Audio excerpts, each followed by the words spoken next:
with Alex Rodriguez and Ron Williams. We talk about the Orange County music scene from the past to the present and the future.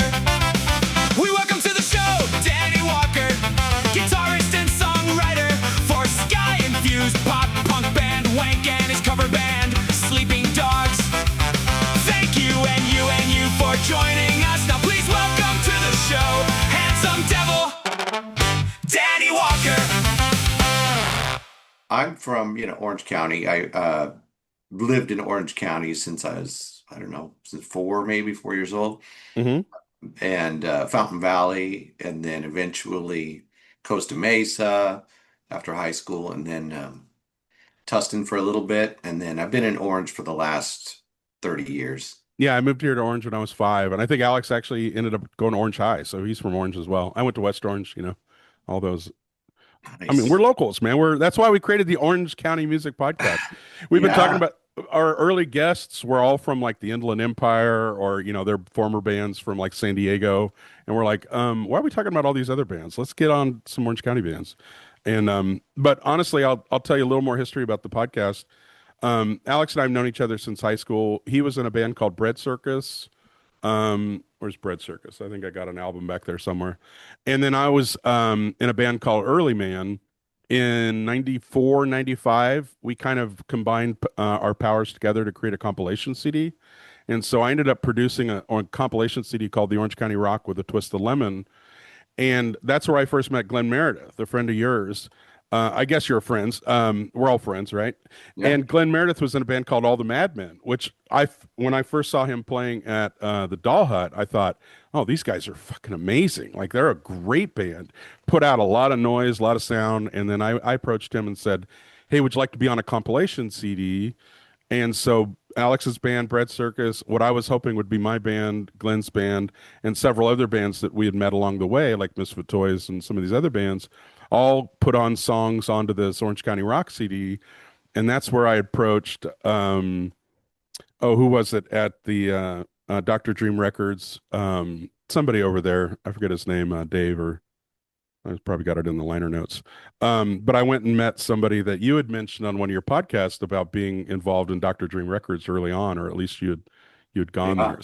So we were kind of running around being alternative bands in a punk and ska world. So we both kind of hit our wall in terms of like who can we perform for, or who can we play with? Like we might open up for like Vitamin L or One Eye Open, and being an alternative rock band at 8 p.m. is totally different than being a punk band at like midnight. Like the whole vibe of the concert or show would shift. So we were like, all right, maybe it's time for us to leave. You know, Yeah, that kind it's true. It's well, yeah, the mid 90s was a weird time because well, yeah, because the punk thing was picking up again. Like punk was like suddenly something that was viable, like as far as somebody could actually, there's a potential you could be like Green Day, or there you could be a successful band in punk. hmm Whereas like punk before that, right? When it was starting with the Adolescents and these guys, it's funny because like you said, like it's weird to be an oddball on a set of bands when the next three bands are going to all sound like No Effects or Yeah, something like yeah, that, yeah. Or and they're all going for almost Cosmo. the same thing, and it's almost really aggressive. Whereas punk before that, before it was like some sort of viable, hard rock punk thing where it was like hmm almost there was a punk sound, right? hmm Uh, and before that, man, punk was like what, like Devo and the Sparks and like random. I was talking to Steve Soto about it when we were doing Rockers in the Round because he's, one of the godfathers of punk. And I was Sure. like back then, I wasn't like going around going to punk shows, when those guys were doing it. I was like into, Poison and stuff like that. I like Iron Maiden and Judas Priest. I liked bands that like had shredding guitar players and stuff. Nice. And but he goes, yeah, everybody played different. He goes, yeah, you didn't have to have a distortion on to be a punk rock band to fit in, and everybody loved everybody. He goes, it was different. And once it became commercialized, it felt like there became like some gatekeeper types who really wanted to, keep the lanes closed for their thing. Um, but that just makes you, want to break break down the gates even more, right? It's just kind of like, well, let's go ahead and play the show anyway and see what happens, and Sure.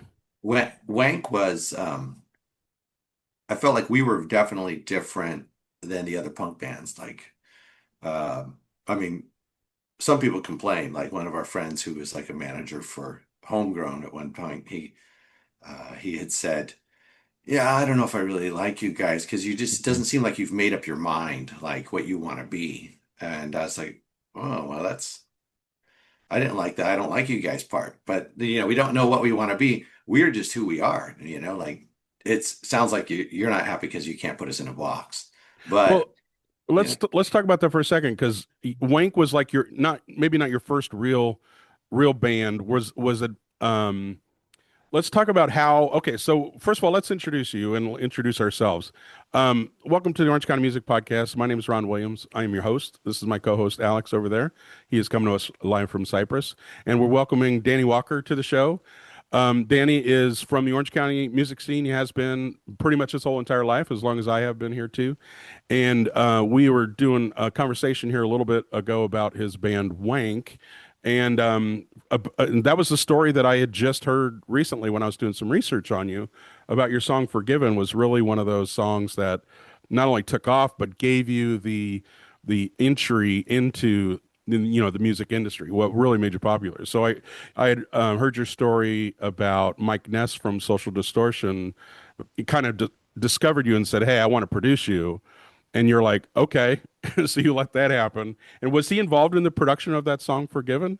Or he early on helping you shape your sound? Or how did that go? so Mike Ness, we had recorded our first record, "Get a Grip on Yourself," in 96, like kind of gotten that CD completed, which was about 11, 12 songs or whatever. Hmm. Uh, and we connected with Mike the following year in 97. We had put out our full length. We put out actually our full length was earlier in 97. We put that out ourselves and we did like a record release and all that. Just made our own label. Um, and we printed CDs and we thought, okay, this is the Yeah. DIY thing everybody's talking about. Plus, nobody's signing us right now. But we we started playing a lot and touring, or touring a little bit to get good, right? Because we thought if we play night after night and kind of really get the set tight, that'd be great. And so we started doing that. We went up the coast and back, and then when we got back, we did uh, what we called Wank Wednesdays, and we met Ness at a Wank Wednesday. So Wank Wednesdays were 1 month at the Doll Hut. Every Wednesday, we were booked with three other bands, and we met Mike. Well, the maybe the third one we played with Degeneration. I think we might have played with Frosted, one of the girls from the Go-Go's, on one of those too. So I mean, those Wank Okay. Wednesdays were killer. The Sure. Doll Hut was really bringing in a lot of cool acts, like all week long. Um, but Degeneration from New York, Mike Ness was there to see them, and because I guess they toured together, and they're an awesome band. So um, we finished our set and he came up to the stage right to me and shook my hand and or put his hand out and I was like, oh my gosh, this is Mike Ness. No kidding. And I Yeah. had just seen him like a few weeks before in Fresno at some radio show and he was just dominating and he was the headliner of the entire thing and I was a big fan of Social Distortion. So he introduced himself and he basically was really humble. He just said, hey, I'm Mike. Um, I was like, yeah, I know who you are. That's awesome. Nice to meet you. And then Yeah. he said, do you have a producer? No. You want me to produce you? I said, yes. And then that's the first time I ever said yes without going, let me think about it for a million years. Sure. You I was jumped like, on it. right out of the gate, we need to close this one. And yeah, he was incredible to work with. He didn't work on Forgiven, which was our hit that came Okay. out, but we had already had that album out. And he said, yeah, I want to produce you just based on the live show. So we gave him a CD, and I was talking to him a couple of days later as we were talking about him producing something, and he had said, I like a lot of your songs. Um, he didn't say I love the whole album, but he said I like a lot of your songs. And then he also was like, let's see what we can work on. And we had a couple projects we were working on. one for a drive-through records, like a Christmas comp, and we were going to do a New Year's song, All Lang Syne. And that was kind of a no-brainer because it's like a four chord, 3 or 4 chord song, and it's just, we were going to go balls to the wall with it. And I thought it's a real Social D like. Wait, like a punk version of the New Year's song it was sing Yeah, every New Year's Eve, like yeah, at midnight? Oh, that's yeah. wild. So That'd be a wild. we did that, and it sounded great, and we recorded it. It was we went up to we tracked that at GSON, which was the Beastie Boys studio up in Silver Lake, and he came up there, but he initially he sat with us and walked through it, um, and he, we created a little rap part in the middle, and at the rehearsal, he grabbed the microphone, and I said, "Yeah, this is kind of what we're thinking, this," and he goes, "Yeah, something like this," and he kind of looked at the lyrics, and just started spout singing, and it Hmm. was like he's a lot better than what I had expected to happen. Like, and he No was just kidding. riffing, just making stuff up as he was going, and he sounded like the coolest rockabilly roots, like punk rocker you'd ever heard. I was like, God, I wish somebody would record him doing that right there because it sounded like a hit, you know? And then we had to just, then we did it and it sounded, good, but it Yeah. was like, I was really impressed with him, like musically, and then his ideas. And we were just stoked to be involved because him being involved with us Well, definitely it created gave you more. some credibility, right? It gives you credibility in the Yeah, industry. Now, I know at the time, like I've heard stories about, like Brett Guritz from Bad Religion. I guess he also had his label. So were these like early punk rockers in Orange County? Like we had some success, so therefore let's pass it on or help our friends out or let's get our other, let's get everybody signed. Was it a very collaborative environment to work in, or was it very competitive? I guess the word would be collaborative versus competitive, because from what I understand with Brett was like he gives the Offspring their first, real opportunity to record in the late '80s, and they go on with his album, with that early album, which is totally different than their later stuff, but like a little harder, a little more metal, a little more heavy punk. Um, was that kind of what you felt like when Mike first got involved? I mean, obviously, Social Distortion had been around for a while and was super popular and super huge, so he gives you that credibility. But later on, I heard a story about you ended up having dinner with Rick Rubin and some of these, like all of a sudden you're at the table with like, oh my gosh, this is like record industry people. yeah. Can you kind of talk about maybe what was it like being an Orange County musician, all of a sudden discovering that Hollywood magnet, that pull that brought you into like, oh, we're about ready to go global? Was Yeah. that a was that an early? And how old were you? Were you a teenager? What was going on in your group? No, no, we weren't teenagers. We were in our 20s, but we Okay. were like, no, yeah. So I don't think Mike at the time was like, hey, okay, now it's time to, I've built this, paved this road. Now Hmm. it's time to bring Orange County and send all these bands down the road that I've built, right? It wasn't like that. It was, he had just gotten done with like 2.5 years of touring White Light, White Heat, White Trash. And he was like, dude, I'm burnt. I need to, you know what? Maybe I'll produce. Maybe I should spread my wings and do a little bit while I'm writing my next record. Maybe I can produce or something like that. Okay. Uh, and so and I don't think he had produced a lot of bands before. So he produced us, but he discussed like, hey, he had learned a lot from producers. Like he had Michael Beinhorn on his White Light, White Heat, who's a sick producer, really great, but hard nosed and stuff. And Mike was pretty hard on us, when we recorded. He didn't, let everything slip or So nothing let's like. let's talk about that a little bit. Okay, so I'm a drummer and Alex is keep what guitar and singer. Um, that we have a rehearsal studio right next to where the Dollhead is. So there's like an industrial complex and there's a rehearsal hall right next door.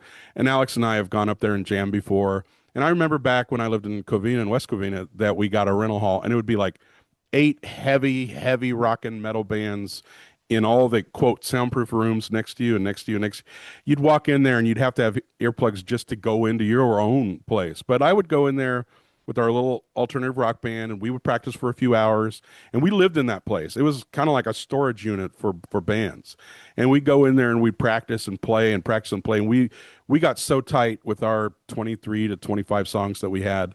We got so tight in practicing we didn't even think about recording until we had our songs down.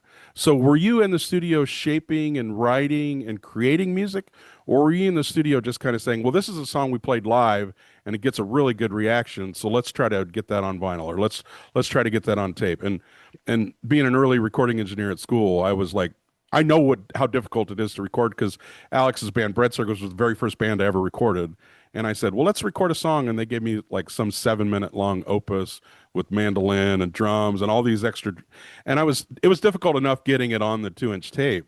What was it like to actually, were you just taking your songs and just recording them, or were you shaping the songs in the studio? With with Mike, with All Lang Syne, we arranged it, and we rehearsed at a rehearsal studio, went to the rehearsal studio, and we played him our idea of it, and then Gotcha. we talked about this middle section that we thought could be kind of a rap.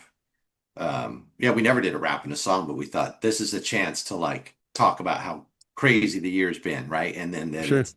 And then it's like, thank God it's over, and let's start fresh, right? So that's kind of the idea of that song, the way we did All Lang Syne, and he liked that idea, and then he was Sure. like, yeah, so you should do it with some angst, you should sing it more like this, and then also like this, the guitar parts, I said, well, when it picks up, I'm thinking about doing this octave thing, and he was like, yeah, that's might be a little predictable, right? So maybe Hmm. you might want to do a little something else with it. And so he kind of actually picked up the guitar and did a little riff at the end. He was like, "What do you think?" Something like that. And me musically, coming up with like the Beatley stuff and all this, I'm thinking, "Ooh, I don't know if those notes are in those chords. Like, I'm just not sure if it's totally in key." And at the same time, I'm going, "But it sounds great."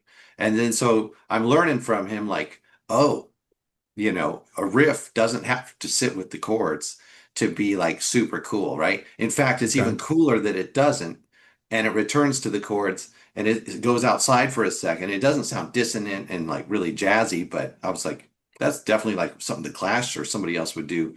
I wouldn't have thought of that. Like I was typically like right kind of not like always following the rules, Hmm. but like learning and writing and learning and studying like the Beatles stuff. I kind of like was more of a pop guy, um, with like metal chops. Like I could play solos, right? But I was like, Was anyone but I it, learned from Mike that like you got to break the rules to make it original, yeah, and that's kind of what So, a producer should do for you, help you yeah, shape your musics. But he yeah, did. like I was gonna say that's yeah, go ahead. exactly like that's like the dream producer, the one that pops down from heaven. It's like I can help you. They're always the ones that take you outside of your comfort zone, right? One of the best pieces of advice I ever got was there's no money in your comfort zone. So I'm listening to you talking about Mike Ness coming in and helping you out, and it's like you don't come away from a relationship with that being more like Mike Ness. You come away from that relationship more like, hey, like I popped out of the box to be myself, right? Like Right. I want you to pop out of your box. Is Right. that fair to say? Yeah. He was like, hey, you know what? You've got another trick that you haven't used. You can step outside of what you're thinking, right? You don't Yeah, have to lock yourself into that, that riff that perfectly fits. Give it some character. Like, what do you feel like playing? Play it. See what happens, yeah, also with performances in the studio, he was like a stickler. Like we're playing it, and then he goes, "Oh, stop, stop, stop!" And he gets next to our drummer, and he brings like this big bat out, and he's like pounding this box next to Oh, him, good Lord. destroying it, and he's going, "You should be hitting these things as hard as I'm hitting this box." And the box was just destroyed, right? And he was scaring the hell out of everybody, right? Just Hmm.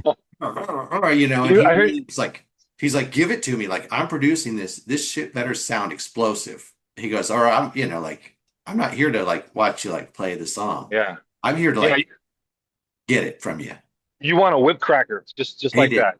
I heard you mention the Beatles, and I noticed too that you got to have a big Beatles influence. I noticed like your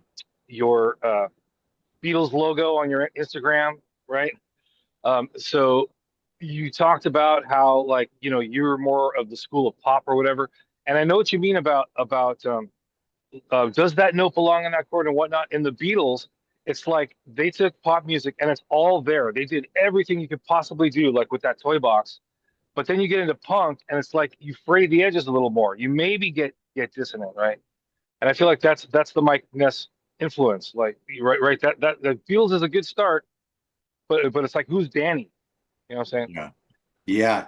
Yeah. Don't limit yourself. Don't, yeah. Try not to limit the song. Let it be what it can be. And and then don't just break the rules to show off or anything, but like, that you don't have to lock yourself into one thing, right? So I did, I think we all walked away from getting produced by Mike with, an education, and he was great. Hmm. Like, we were able to ask him questions that like most people don't get to ask him, like Yeah. I'm like, dude, what do uh what kind of music are you listening to? What's the thing? And Billy in our band, he's like, we were metalheads, right? So Billy goes, hey, what do you think of Motley Crue? And Mike goes, I think they're pretty cool. He Nice. goes, Yeah. That's he liked them. He goes, yeah, I think they're pretty cool. I think he liked the theater of it, like what they yeah. were doing. You So just you're reminded me of something. Listening to your music, and I'm talking like, Sleeping Dogs, and and Wank, and what's the other one? Handsome Devil.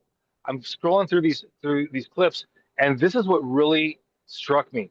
The sound is so solid. It's giant. Like everything is there. It reminds me of the sort of production revolution that happened like early '90s, like with Metallica's Black Album, or Dr. Feelgood, right? There was this whole new school of the hair bands and the heavy metal stuff that used to sound all trebly. It sounded like loose change on your dashboard. But with those albums, it's like they filled in the bottom big time. So there's a Handsome Devil clip in particular. I rolled it a few times. Like, damn, every instrument has exactly the right pocket in the mix, and it hits you like a truck. Um, was is that his influence? Is that just your sound has always been that? You've always had the ear to fill out the sound like that? Yeah, I think with Handsome Devil, it's funny because Handsome Devil is my next episodes I'm going to do for my Instagram thing. But yeah, Handsome Devil was different than Wank, right? So it was more that with Handsome Devil, I was singing and fronting it, and I was less of a pretty singer or schooled singer in any way. So I was like, man, we really got to make up for my lack of Freddie Mercury to it needs to be ballsy. Like I want it to be boom, big. And so if it's the stuff on the first record that was produced by Ed Stasium, who produced the Ramones, the Wall of Sound, right? And then also Jeremy Popoff from Lit. So I had the two of them together, like Lit and the Ramones producers, like with us for the first record. And then Billy, who was the guitar player in Wank, was also with me in Handsome Devil. Billy produced two of the other Handsome Devil records and with his own Pro Tool system. And he was very much a stickler about, big rock, making it big, Mhm. placement and all that. So Billy did a hell of a job mixing things too. So but we were always students of the engineers we were in with, right? So with Ed Stasium, that dude did the Ramones, he did the Smithereens, he did Living Color, and a lot of cool things. So we learned a lot with Ed, and then Jeremy from Lit definitely has an ear and eye for putting things together and making them sound big Yeah, I was and impressed when I first heard the In Living Color CD. It was like, whoa, what is this sound? And it was like one big, huge explosion of music, and then it just went away, or it felt like it went away. But I think now coming at it from a fan of music back in the day, like I wanted to relate one story to you about, the song that I heard from your from Handsome Devil was you'd done a cover of Devil Went Down to Georgia. And that video got a lot of traction online, and you just posted that recently. And I thought that's a not only a very good version of that song, but also like the guitar or the rock version of the song rather than the country version. And it got me thinking about how the band Save Ferris came around. Like Save Ferris, I think became popular because they did a cover of Come On Eileen. Like, was there a All right. was there kind of a trick to it? Like, we're a great band, but nobody knows our songs. Let's do a great cover, an obscure cover, a random cover. Pick one out of the closet and say, go for it. Were you part of an act that just decided, that's a song besides the New Year's Eve song? I'll just call it that because I can't pronounce whatever you said, all anxiety. I don't know. I yeah. don't know what it's. I'm usually drunk at midnight on New Year's, so I don't know what the hell that song's called. But with like pulling an obscure hit out of the closet and saying, why don't we do a cover of this song? This matches our vibe. This matches our feel. Was that something that was a trick back in the day? You know, you always hear these bands that, yeah, their break is doing a cover of somebody. I mean, I think Joan Jett has done a lot of covers of different people, and she's made a career of it. But Mhm. with the, but yeah, we kind of stayed away from doing covers. Well, in Handsome Devil on the second record, we did Betty Davis Eyes because I thought Oh, that was that was one of a my cool favorite songs. song. Yeah, And yeah. then, third record, we didn't do a cover. And then we had the opportunity to tour for the troops in NATO troops and U.S. troops in Europe. So it was like 2007, 2008. Oh, okay. Later And on. Wow. so like we were going to do their New Year's party in Kosovo at the NATO base in Kosovo. And then we were going to be playing for 2 weeks out there for NATO bases and then also for U.S. troops. And so um, we said, well, let's bring a bunch of covers with us because these guys aren't going to know us. So we learned, Devil Went Down to Georgia, a handful of covers. And Mhm. then we actually decided to record Devil Went Down to Georgia because it was sounded pretty cool. It was like, Yeah, I thought it sounded amazing. yeah, But that kind of leads me to what you're doing nowadays, because we took a big gap there from the mid '90s, and I definitely want to go back and talk about the music scene and how it developed. Because when you mentioned Pro Tools and you started mentioning, I was a recording engineer in college in the early '90s. I went to Fullerton College, and the idea was you get a 2-inch tape. You probably get 24 tracks or 12 tracks, depending on how many the mixing board. Maybe you can get. I think we could stuff 24 tracks on a 2-inch tape, but you depending on the recording equipment, and it was very expensive, very time consuming. Every track you had to rewind it, and you had to wait, and to get an hour studio time was at least $40. That was a cheap studio. And $40 back then is probably more like 400 nowadays. So the idea of being able to do like a home recording studio and having like a 4-track or an 8-track recorder, and Ken in an early episode, Alex's counterpart in Bread Circus, he talked about the prosumer line of equipment was like, you could buy stuff now at Guitar Center, take it home, and have a recording studio and get 4 tracks or 8 tracks, not just for early tracking, but for song composition, for writing. Um, I want to go back to one thing about the lineup for Wank. You said you were a guitar player in the band, not really a lead singer, but were you singing backup? And what was the lineup for Wank? And then if you can also talk about as you transitioned into Handsome Devil, like the idea of like, okay, these are some other members from this other band and this other band. And that seemed to be like the Orange County music scene was like a lot of bands played with each other, a lot of people played with each other, but also, hey, we opened for you last weekend. How about you come down here and open for us this weekend? There seemed to be a lot of that. So can you talk about the soup of the Orange County music scene after you talk about your two yeah. bands? So Wank, we initially were a three-piece, and then which was me. It was Bobby Amadeo played bass and sang lead. Hmm. His brother Spider played the drums. Okay. And then we had this cover band that Wank kind of was born out of. The main singer in the cover band was Brian Martin. He was like uh, rhythm guitar, and I wanted him to be a lead singer in Wank too. I wanted him and Bobby to like Paul and John it. Hmm. But it didn't work out, right? It just he fell out. He didn't really want to do it, which was totally cool because if you don't want to do it, you shouldn't do it. And were But you the primary songwriter, or who was doing the songwriting? yeah, I was writing the songs. Okay, no kidding. I Okay. was just a songwriter. Yeah, I had been writing.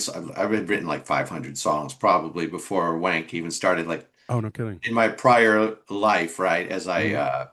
And because I had been in Hollywood before and back, so I played in a few bands in Hollywood and learned, and wrote, and eventually got decent at writing songs. But so it was Bobby, Spider, Brian, and me. And Hmm. then Brian fell out, so then we got Billy Stevens, who is, kind of a fan of the cover band and another rocker guy who could play guitar. And I was like, yeah, he can work. He Hmm. he he works in this thing. He's got all the tools and the talent to fit into this thing, and the right attitude. And then that's the band that got signed to Maverick. We had Billy. So Billy and myself were the guitars, and then Bobby and his brother Spider were the rhythm section, and Bobby sang lead. And um, and then when Wank uh, busted up, when we Hmm. busted up, then Billy and I formed Handsome Devil.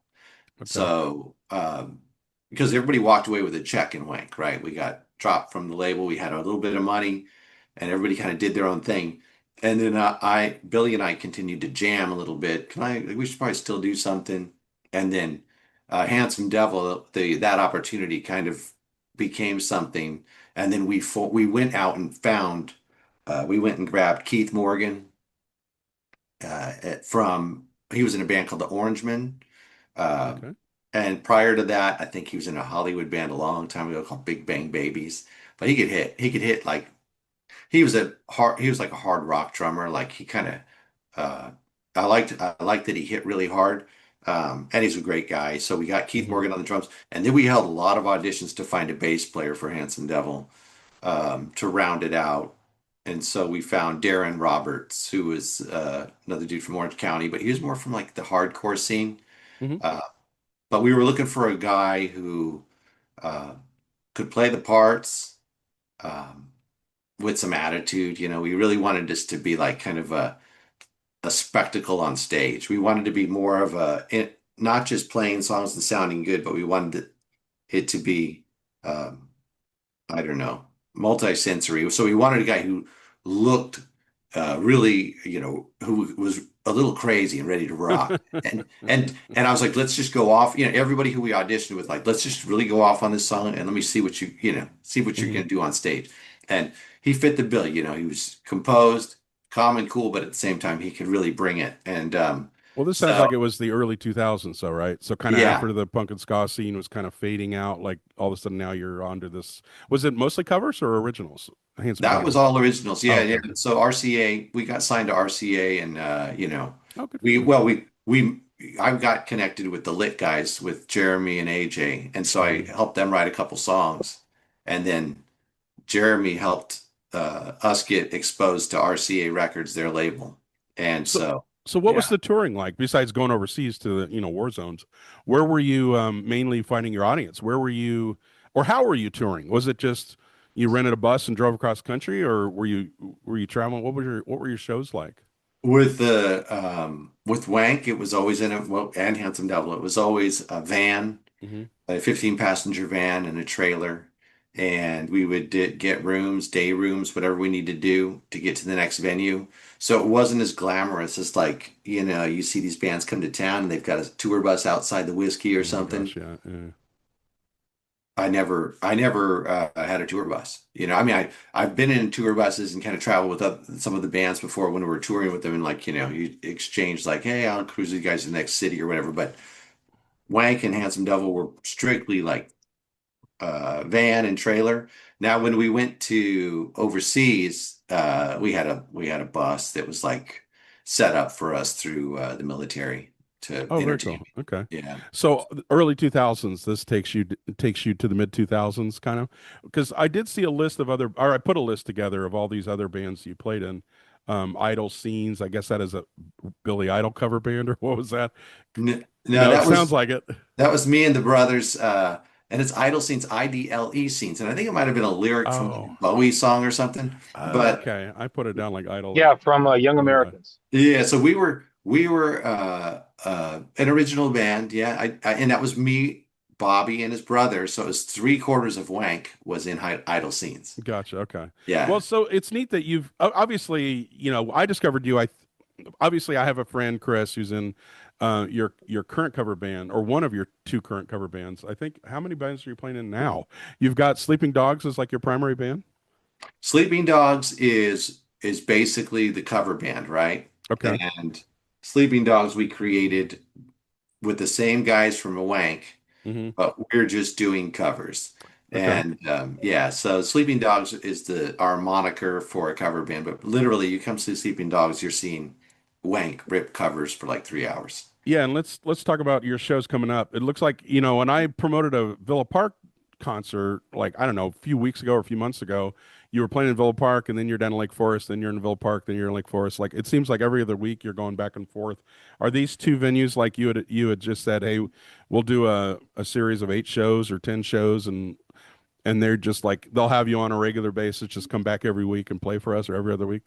No, you know, with the Post in Villa Park, it's just a cool little spot locally here that we like. Hmm. And they don't usually have bands play twice there in a month. They do like to have different bands every night, which is good for their to keep it fresh for their audience. But yeah, we just happened to get booked 2 times there this month. That's all it was. So in Hmm. August we're playing there twice, and then the Brew Grill or Brew Gardens in Lake Forest, relatively new venue. I think the restaurant connected to it's been there a long time, but the Yeah, it venue looks like kind of a courtyard out. Is it out in the open or is it underneath an awning or inside? it's What's out the in the deal? open air, yeah, and Hmm. it's really good. I mean, we played there once, maybe a month ago.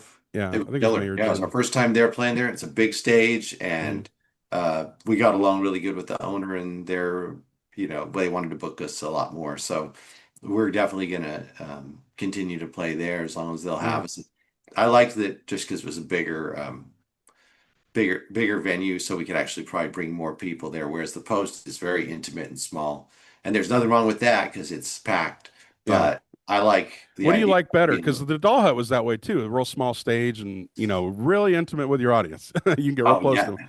So do you Yeah, like man. playing those smaller venues versus the medium size or bigger venues? I used to love playing the Doll Hut Hmm. because it was so small. Hmm. But my buddy Jim used to tell me, "Gosh, you need to calm down because you're going to hurt somebody." Like Yeah. jump, because we jump and swing Sure. the guitar around, and people are right there. Like you Yeah, literally, I think about it from the crowd point of view, but yeah, on stage you're on a very small stage. Yeah. there wasn't even back Yeah. then. They didn't even have no lift. There was no lift, like no stage, right? Oh It my was just God. on. You were on the ground, Same and level Yeah. as the audience. Wow. No and kidding. so you'd be right there, and they'd be standing right there, and we would be sweating, and everybody in front of us would be sweating. And it was like it was an experience back then at the Doll Hut. It's different. The Doll Hut's a little different now with their stage setups, but I don't feel like that intensity is there anymore Hmm. necessarily. But it's the same room, so it probably Yeah. could happen. It If depends on the show. They really do pack it in, and when it's a good vibe happening, Yeah. because like Ron said, we have a rehearsal spot right there, OC Sound Studios, and I'll see every once in a while a show will be happening and it's packed, and their little backyard area is right shoulder to shoulder, and Yeah. and it's pumping and the music sounds great. I don't remember the music sounding great back in the day, but like every once in a while, like that old spark will be back there, and you're like, yeah, Linda's Doll Hut. There was some magic there, but yeah, and it was different. And the new ownerships, they're doing their best with it, trying to, I mean, I love that. I love all the club owners, people who are keeping these things alive because so Yeah. many have gone away. So we appreciate them for like continuing to book bands. It seems like the Doll Hut's still, got a lot of punk and metal and different bands Yeah. going in there. Yeah, we Uh, were standing outside just talking either before a rehearsal or after rehearsal, and this band pulled up in their van, and they said, "Hey, do you know how we can get in?" And I'm like, what?" It was daylight. I go, "I don't know, man." Because they were like, "We're here. We're supposed to play a show here tonight," and they were very early, but they were traveling across country, and they had heard about the Doll Hut, and they booked a show. They were from, I think they were coming in from Las Vegas. They played a show the night before yeah. in Las Vegas, and let's talk about that for a second. What is it like now here in Orange County? The venues are kind of changing. Like Alex and I are discovering what it's like because we a couple years ago we wanted to reopen the Encore Theater here in Tustin. There's like a small multi-purpose theater which used to do dinner shows, Yeah. and we were hoping to reopen that place. And once I got to know the current owner, the property owner, he would rather have condominiums or apartments there rather than have a music venue. But when I think about what it's like to have Orange County venues, like we used to have Malone's in Santa Ana, the Tiki Bar down at Costa Mesa, you always just hear like even Fullerton Hofbrau, I think was a good place to go play. Depending on the night, like we'd go there on a Thursday night, we'd get booked for, and there'd be 5 people there, or Yeah. you'd go there on a Saturday night and there everybody from Cal State Fullerton was in watching No Doubt or somebody play inside. It was just a wild, you never know, or Club 369. So what's the music scene like today is based on the venues? The venues, yeah, no, Yeah. you're right. I mean, like in Huntington, Night Moves and all these different, they're there and then they're gone. And I don't know if it's they're there and something shady happens and then it's gone, or it's just tough to make ends meet and then Yeah. they're gone. Yeah. Yeah. But either way, they're there and they're gone. Safari Sam's is now the Surf Museum down there in Huntington. Okay. So Good call. but yeah, no, the venues though, that's a good point because 369, so the ones that I love and the ones Hmm. that helped me break and that are gone now, 369. It was Goodies before that, then it's 369. Hmm. That was a great venue. The guys who booked it, whether it was Randy Cash when it's 369, whether there's another dude named, I think his name was Dorian. He was a Hmm. strange dude, but he booked it when it was Goodies. Even though you'd be moving tickets or whatever, the place would be packed. The beers were like tall and Hmm. huge, and it was a great. It was a great venue for bands to rock. Um, Jeremy and AJ's place, Slide Bar, was really good for a while because it was free. Every band that played there, people could go see bands for free in the back room there every night of the week. And so they were trying to, I think in a sense, they were trying to give back.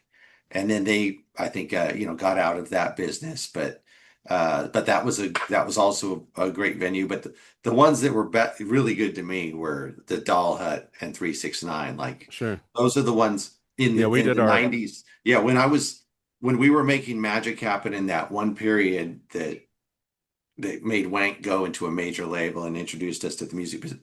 Those two venues were critical. I mean, we played 369 one night with Lit and Zebrahead, and Ness came down to see us. It was while we were working with him, Oh, very and it cool. was just a scene. People were like, Yeah, "What the yeah. hell? Like, what's he doing there?" Right? Always with Wank, and people like, "Oh no!" But punkers did not like that he was working with Wank. Oh, wow. Okay. The Okay. purists were like, "Oh, they're not even punk," right? So, and it Well, was like, I maybe found we're it not. interesting. I tried to start my own record label after I did the compilation CD. We had started processing, getting bands to come in and be on this record label. And I was getting people mailing me, records and tapes and, like Vitamin L or One Eye Open or some of these not obscure punk bands. They were great Orange County punk bands that had a great vibe, but they just they couldn't get signed. It was very difficult because it was a very crowded field. And but before I move on, I wanted to talk about what I spent a lot of Thursday nights. You talk about tall beers. I would go down to Louie Louie's and see my favorite cover band, which Chris was in, called Joe Daddy.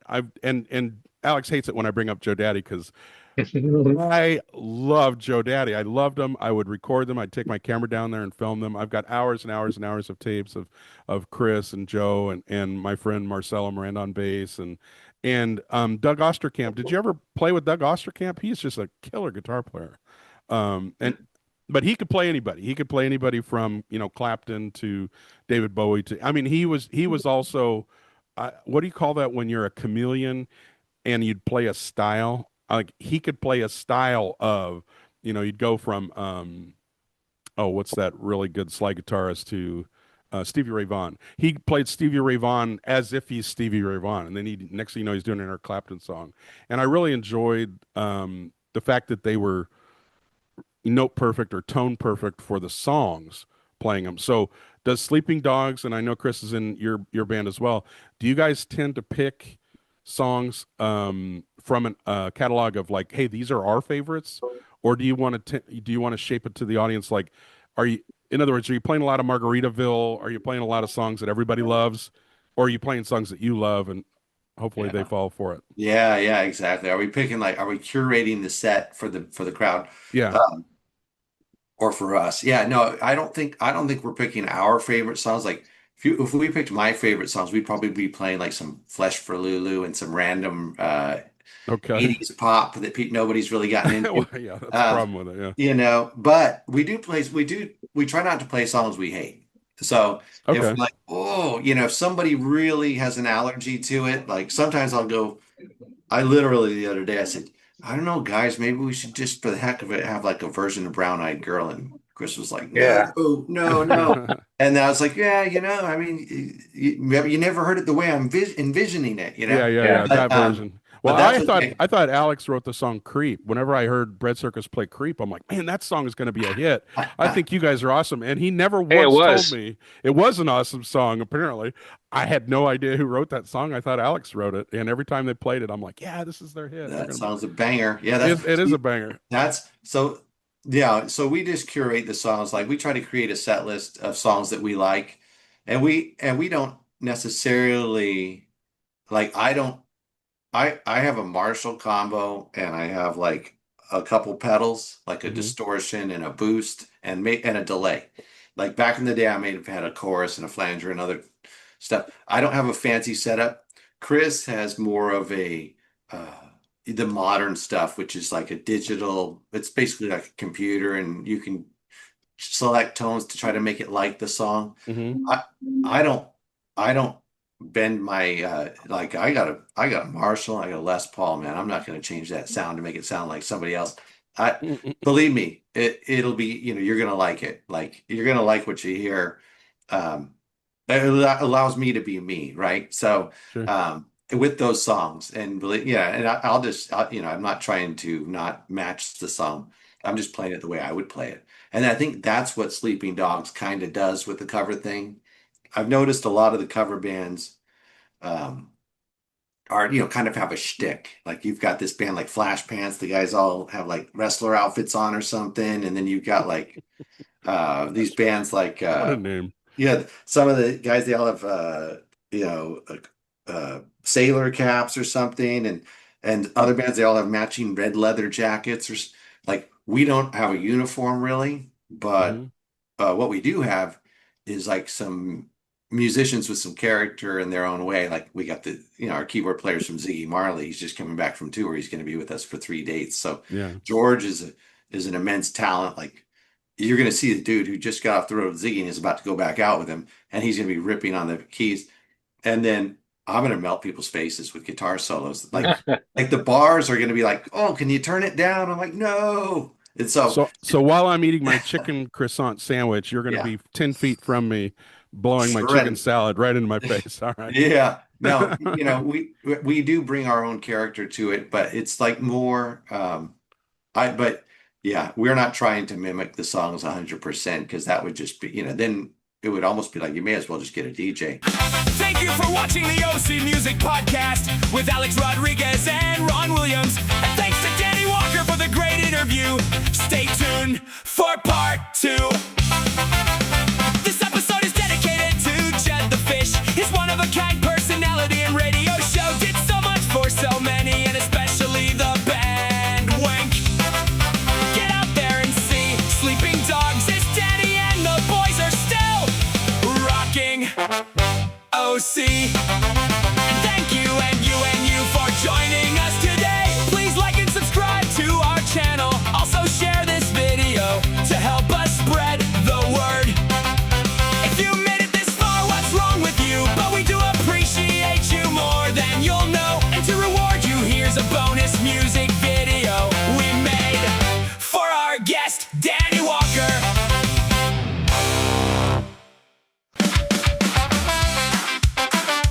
Whoa! Yeah! Whoa! Yeah!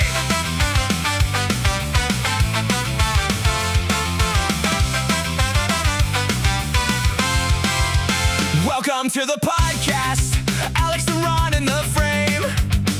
Orange County stories, past to present, same flame. We talk about the scene and every road it took.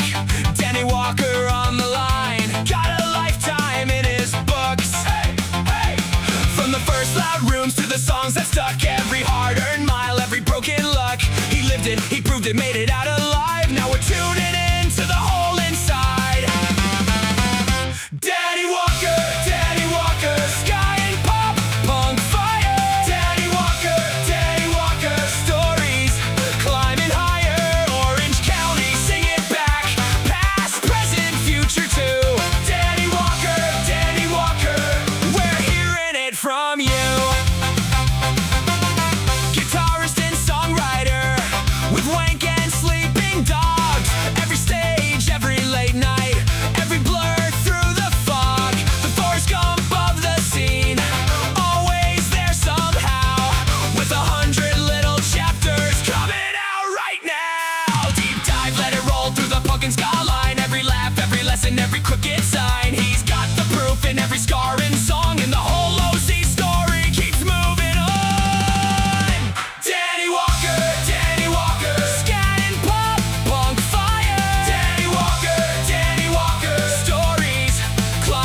one's for you.